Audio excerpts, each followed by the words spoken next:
Hi hello friends, welcome to your mister Marvel. இன்றைக்கி நம்ம பார்க்க போகிற வீடியோ என்னன்னு பார்த்தீங்கன்னா, மார்வல் காமிக்ஸ்லேயே ரொம்பவும் பவர்ஃபுல் வில்லனான ஆஸ்ட்ரல் ரெகுலேட்டர் தேனோஸை பற்றி தான் இன்றைக்கி பார்க்க போகிறோம். இந்த வீடியோ கொஞ்சம் இன்ட்ரெஸ்டிங்காகவும் இன்ஃபர்மேட்டிவாகவும் இருக்கும். ஸோ ஸ்கிப் பண்ணாமல் கடைசி வரைக்கும் பாருங்கள்.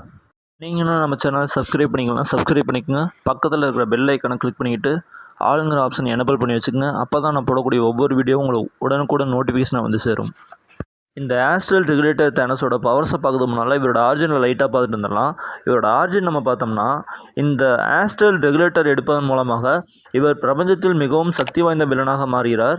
இவரோட ஆரிஜின் இப்போ கொஞ்சம் டீட்டெயிலாக பார்க்கலாம். இவரோட ஆரிஜின் நம்ம எடுத்துக்கலாம். ஃப்யூச்சரில் இருந்த astral regulator Thanos time travel செய்து நிகழ்கால தேனோஸிடம் இந்த ஆஸ்ட்ரல் ரெகுலேட்டரை பற்றி விளக்கமாக கூறுகிறார். அது என்னன்னா, இந்த ஆஸ்ட்ரல் ரெகுலேட்டர் ஒவ்வொரு மல்டிவர்ஸ்லையும் இருக்குது. இது ஆல்டர்னேட் டைம்லைன்கிறனால இந்த டைம்லைன்லையும் இருக்குது அப்படின்னு சொல்கிறதும் இல்லாமல் இதை எடுக்கிறதுக்கு ஹெல்ப் பண்ணியிருக்கிறாங்கன்னு சொல்லியிருக்கிறாங்க. ஆஸ்ட்ரல் ரெகுலேட்டர் தேனஸை பற்றி பார்க்கறதுக்கு முன்னால் இந்த ஆஸ்ட்ரல் ரெகுலேட்டர் எப்படி உருவாச்சுன்னு ஃபஸ்ட்டு பார்த்துட்டு வந்துடலாம். மார்வல் யூனிவர்ஸின் கடவுள் என அழைக்கப்படும் த ஒன்னோபால் தான் இந்த ஆஸ்ட்ரல் ரெகுலேட்டரை ஃபஸ்ட்டு உருவாக்குறாரு. இது எதுக்காக உருவாக்குறாருன்னா, பாதி பவர் இவர்கிட்டையும் மீதி பவர் இந்த ஆஸ்ட்ரல் ரெகுலேட்டருக்குள்ளேயும் அடைச்சி பத்திரமா வைக்கலான்னு தான் உருவாக்குறாரு. இதை தெரிஞ்சுக்கிட்ட தேனோஸ் பார்த்தீங்கன்னா இதை எடுக்க முயற்சி பண்ணுறாரு. தேனோஸ் மட்டும் இல்லை, இந்த பிரபஞ்சத்தில் இருக்கிற சூப்பர் வில்லன், சூப்பர் ஹீரோஸ் எல்லாருமே இதை எடுக்க முயற்சி பண்ணுறாங்க. ஆனால் இது எடுக்க முயற்சி பண்ணவங்க எல்லாருமே தோல்வியை தான் சந்தித்தாங்க. ஆனால் தேனோஸ் மட்டும் இதை எடுத்து பிரபஞ்சத்திலே மிகவும் சக்தி வாய்ந்த வில்லனாக மாறுகிறார். கிட்டத்தட்ட ஒன்னோபாலுக்கு ஈக்குவலான சக்தி அடைஞ்சிட்டாருன்னு தான் சொல்லியிருக்கிறாங்க மார்வல் டேட்டா பேஸ்லையும்.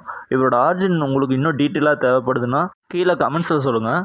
இந்த காமிக்கையும் வீடியோவாக மேக் பண்ணி நான் போட ட்ரை பண்ணுறேன். இப்போ இவரோட பவர்ஸ் பார்க்கலாம். இவரோட பவர்ஸ்னு எடுத்துக்கிட்டோம்னா super human strength, super human speed, super human reflexes அப்படின்னு சொல்லவே முடியாது. ஏன்னா அவர்கிட்ட அவ்வளோ பவர்ஸ் இருக்குது. அவர் கிட்டத்தட்ட ஒன்னோபாலுக்கு ஈக்குவலான சக்தி அடைஞ்சிட்டாருன்னு சொல்லிட்டாங்க. இதுக்கப்புறமா அவருக்கு சூப்பர் ஹியூமன் ஸ்ட்ரென்த் அப்படின்னு சொல்லணுன்னா என்ன இருக்குது நீங்களே சொல்லுங்கள். இன்னொன்று, அவர் பார்த்தீங்கன்னா அவர்கிட்ட இல்லாத பவர்ஸே இல்லைன்னு சொல்லிட்டாங்க. அவ்வளோ பவர்ஸ் இருக்குது. கிட்டத்தட்ட அன்லிமிட்டட் லெவலில் இருக்குதாம்மா. எல்லா பவர்ஸ் இருக்குது, எல்லாமே அன்லிமிட்டட் லெவலில் இருக்குதுன்னு சொல்லிக்கிறாங்க. ஃபார் எக்ஸாம்பிள், உங்களுக்கு பியாண்டரை பற்றி உங்களுக்கு தெரிஞ்சிருக்கும், தெரியாமலாம் இருந்திருக்காது. மார்வல் பற்றி தெரிஞ்சவங்களுக்கு கண்டிப்பாக பியாண்டரை பற்றி தெரிஞ்சிருக்கும்.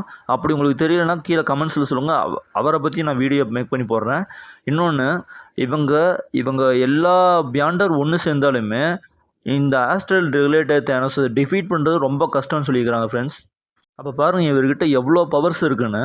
அடுத்து இவரோட எபிலிட்டிஸ் பார்க்கலாம். இவரோட எபிலிட்டிஸ்னு பார்த்தோம்னா நீங்களே ஷாக் ஆகிடுவீங்க. அந்தளவுக்கு இவரோட எபிலிட்டிஸ் தாறுமாறாக இருக்குதுன்னு சொல்லியிருக்கிறாங்க. ஒரு தடவை நம்ம கேலக்டஸ் நம்ம தேனோஸ் கூட சண்டைக்கு போயிருக்காரு. சண்டை கூட போடலை, அவரை ஜஸ்ட் ஒரு ஆர்மராக மாற்றிட்டார். சண்டை கூட போடுறதுக்கு எல்லாம் எனக்கு கால் தூசுக்கு சமம் அப்படின்னு சொல்லாமல் சொல்லி அவரையே ஒரு ஆர்மராக மாற்றிட்டார். அதாவது கேலக்டஸ் ஒரு ஆர்மர் போட்டிருப்பார் பார்த்தீங்களா, அந்த ஆர்மரைவே கிட்டத்தட்ட அவர் ஸ்கெலட்டன் லெவலுக்கு அவரை டெஸ்ட்ராய் பண்ணி அவரைவே ஒரு ஆர்மராக யூஸ் பண்ணிட்டான்னு மார்வல் டேட்டா பேஸில் சொல்லியிருக்கிறாங்க. அப்போ நினச்சி பாருங்கள் இவர்கிட்ட எவ்வளோ பவர்ஸ் இருக்குன்னு. மட்டும் இல்லை, மார்வல்லையே ஆம்னிபோட்டன் லெவலில் இருக்கிறவங்க living tribunal, eternity, infinity, Lord chaos, அப்புறம் ஒன் பிலோவால் இவங்களையும் தனக்குள்ளே அப்சர்வ் பண்ணி கிட்டத்தட்ட ஒன் அபோவால்க்கு ஈக்குவலான சக்தியை அடைஞ்சிட்டாருன்னு மார்வல் டேட்டா பேஸில் சொல்லியிருக்கிறாங்க ஃப்ரெண்ட்ஸ். ஒன் அபோவால் தெரியும், அது யார் ஒன் பிலோவால் அப்படின்னு நீங்கள் கேட்பீங்க. மார்வலை பற்றி தெரிஞ்சவங்களுக்கு கண்டிப்பாக ஒன் அபோவாலை பற்றியும் தெரியும், ஒன் பிலோவாலை பற்றியும் தெரியும். அப்படி தெரியாதவங்க ஒன் பிலோவாலை பற்றி தெரிஞ்சுக்கணும்னு நீங்கள் ஆசைப்பட்டீங்கன்னா கீழே கமெண்ட்ஸில் சொல்லுங்கள். இவரோட வீடியோவும் உங்களுக்கு மேக் பண்ணி நான் போடுறேன். அடுத்து இவரோட வீக்னஸ் பார்க்கலாம். இவரோட வீக்னஸ்னு பார்த்தீங்கன்னாலே நீங்கள் யோசிப்பீங்க, என்னடா மார்வலில் இருக்கிற அத்தனை ஆம்னிபோட்டன்ட்டையும் தனக்குள்ளே அப்சர்வ் பண்ணி வச்சுருக்கிறாரு, இதுக்கப்புறம் யாரா வீக்னஸாக இருப்பாங்க அப்படின்னு நீங்கள் கேட்குறீங்க. கரெக்டாக ஒருத்தர் இருக்குதாருங்க. நான் ஒருத்தருக்கும் போதே நீங்கள் கெஸ் பண்ணியிருப்பீங்க யாருன்னு. வேறு யாருமே இல்லை, நம்ம ஒன் அபோவால் தான். அப்போ நீங்கள் கேட்பீங்க, ஒன் அபோவாலுங்கிறீங்களே, ஒன் அபோவால் வீக்னஸ்ன்னு சொல்கிறீங்களே, ஒன் அபோவால் வீக்னஸாக இருந்தால் ஒன் அபோவால் லெவலுக்கு இவர் பவரை புஷ் பண்ணியிருக்கிறாருன்னு சொல்கிறீங்களே எப்படி அப்படின்னு நீங்கள் கேட்குறீங்க. நீங்களே யோசிங்களே, அதாவது நீங்களே கொஞ்சம் ப்ராக்டிக்கலாக யோசிங்களே. ஒன் அபோவால் லெவலுக்கு இவர் பவரே புஷ் பண்ணியிருந்தாலுமே ஒன் அபோவாலுக்கு மேலே அவரால் போக முடியுமா? ஏன்னா மார்வல் தான் ஒன் அபோவால் தான் மார்வல். இவர் எப்போவுமே அந்த மார்வலுக்குள்ளே இருக்கிற ஒரு குட்டி கேரக்டர் தான். அந்த ரெகுலேட்டர் மட்டும்தான் அவரோட பவர். அப்படி அந்த ரெகுலேட்டர் மட்டும் அவர்கிட்ட இல்லைன்னீங்களே, சத்தியமாக சொல்கிறேன், தேனோஸில் ஒரு மேட்ரே இல்லை.